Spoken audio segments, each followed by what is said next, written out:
안녕하십니까. 오늘 애청자 여러분들과 함께 생각해 보고자 하는 것은 우리 후손들이 이 땅에서 어떻게 사는 것이 바람직한 유형인가에 대한 것입니다. 지난달 16일은 조승희 총격 사건의 9년째가 되던 날이었습니다. 조승희 총격 사건 당시에 많은 조언을 주었던 조세핀 김 교수의 연기에 의하면 한국적인 관점에서 양육을 하는 부모들과 미국 문화에 노출되어 살아가는 아이들 간의 세대 간 충돌을 일으키는데 그 충돌을 해결하는 노력에 따라 다양한 결과가 나타날 수 있다고 언급하고 있습니다.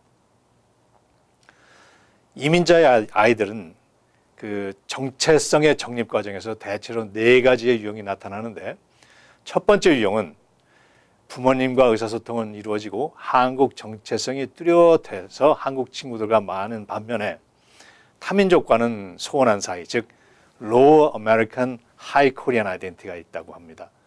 둘째는 미국 친구들과는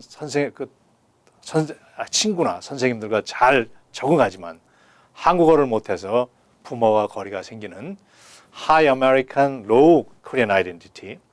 셋째는 가장 우려되는 경우지만 미국인이나 한국인이나 거리가 다 있고 이들은 외롭고 아무하고도 잘 지내지 못하는 Low Korean, Low American의 유형. 그리고 가장 바람직한 유형으로는 문화적인 상황에 따라서 행동과 언어를 바꿔가면서 두 개의 넓어진 세계에서 지내는 High American, High Korean으로 나타난다는 것입니다.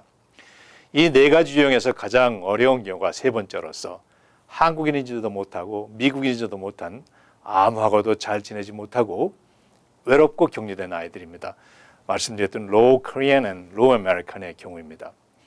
왜 이렇게 됐을까 생각해 봅니다. 미국 문화의 특성인 강한 자기주장과 독립성이 한인 부모들의 통제와 복종에 서로 상치될 때 이 갈등을 소화하지 못하는 경우에 양쪽으로부터 모두 소외되면서 정서적 갈등과 행동의 이상을 가져올 수 있다는 것입니다.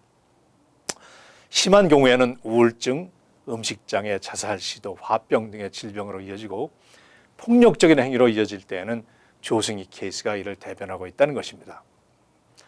한편 가장 바람직한 유형은 4번째의 것으로 양쪽 문화권에 모두 소화하면서 오히려 두 개를 합쳐서 더 큰 세계로 이해하고 생각하면서 활동의 범위를 넓혀 나가고 본인의 안정된 정체성뿐 아니라 넓은 세상에 기여할 수 있는 자질로 개발된다는 것인데 이러한 유형으로 아이를 키우려면 어떻게 해야 하는가의 질문을 던지고 있습니다. 이에 대하여 많은 한인 이민 교육자들께서 연구하고 발표하시고 있지만 공통적인 결론은 부모로서 미국을 이해하고 아이들이 처해 있는 입장을 이해하는 것에서 시작된다는 것입니다. 한국 이민 부모들이 한국적 관점에서 미국을 판단하는 경우가 많고 이것이 옳다, 저것은 그르다라고 자녀들에게 미리 결론을 내어주는데 이것은 아이들의 입장에서 볼 때 매우 심히 걱정스러운 일일 수 있습니다. 부모의 말씀을 받들자니 학교의 분위기나 그 상황은 영 다르고 그 말씀을 안 받자니 나쁜 아이가 되는 것 같아서 괴롭습니다.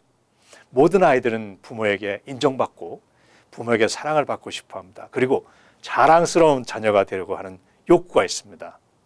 때로는 아이들이 학교에서 겪은 어려운 일을 말할 때가 있는데 이를 소홀히 하면 큰 일을 불러도 올 수 있습니다. 그 얘기를 주의 깊게 들어야 됩니다.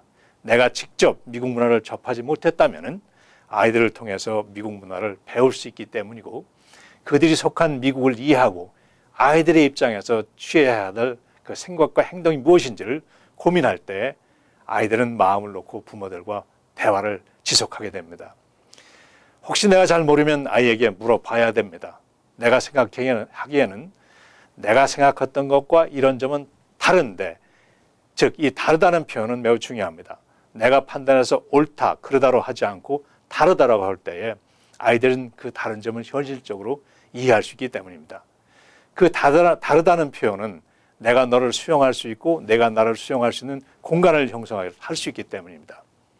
그리고 어떻게 하면 아이들이 편하게 생각할 수 있는 그런 질문을 스스로 할 필요도 있습니다.